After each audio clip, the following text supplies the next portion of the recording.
Hit it!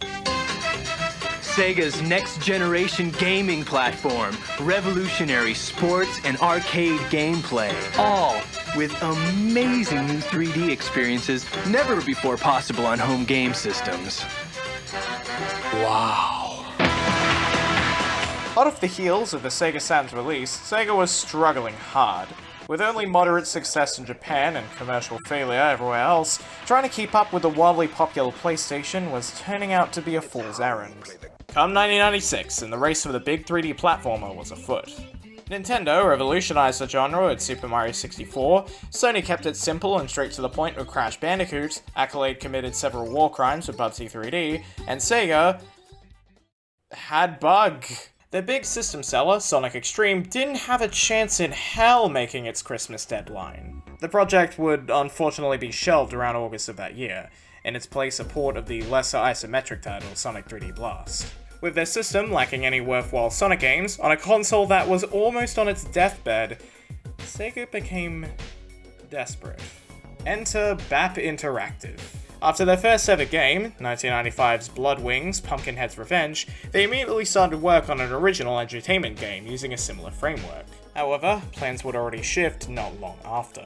According to director Bryn Jackson, their buddies at Motion Picture Corporation of America approached Sega Entertainment, a newly created American branch specializing in releases on Windows PCs. Their request? Turn the project into a Sonic game. The game had a simple premise. You play as one of many animal characters in a first-person perspective as you explore a barbershop from hell, a schoolhouse. Each lesson has the player snatching sentient numbers of letters and throwing them at a problem you need to solve to open one of the classroom's locked doors. Behind each door is either another problem to solve, a key which allows you to skip a problem, or one of two special prizes. These can then be redeemed for extra activities to do outside the classroom. Throughout the game would have been this talking alarm clock, supposedly the owner of the school. However, as the deal with Sega was accepted, this creepy piece of clockwork would eventually be replaced with the Blue Blur, who, if you're familiar with this game, you may recall had a very weird voice. I'm Sonic. Click on me for help. This is Meg Inglima, a voice actress whose roles include Sonic from Sonic Schoolhouse. Nothing else is known about her. Looking at the credits, she wasn't involved with any other part of development, same with Blood Wings.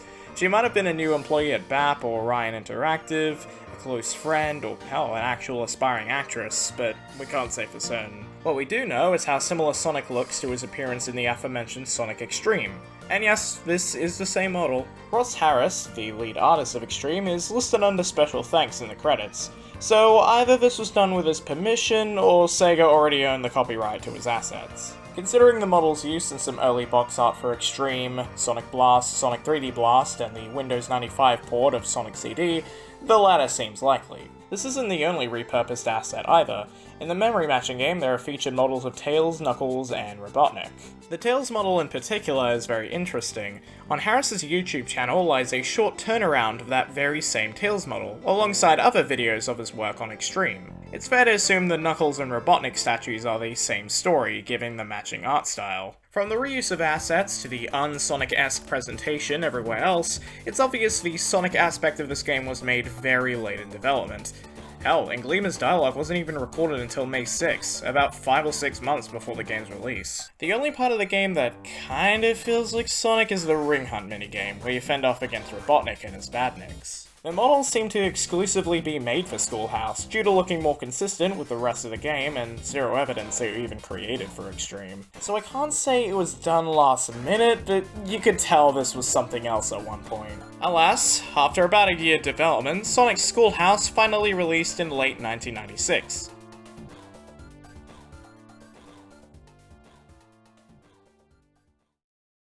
Seriously though, what was with the video game mascots at the time and having weird edutainment games? Look, I'm a video game.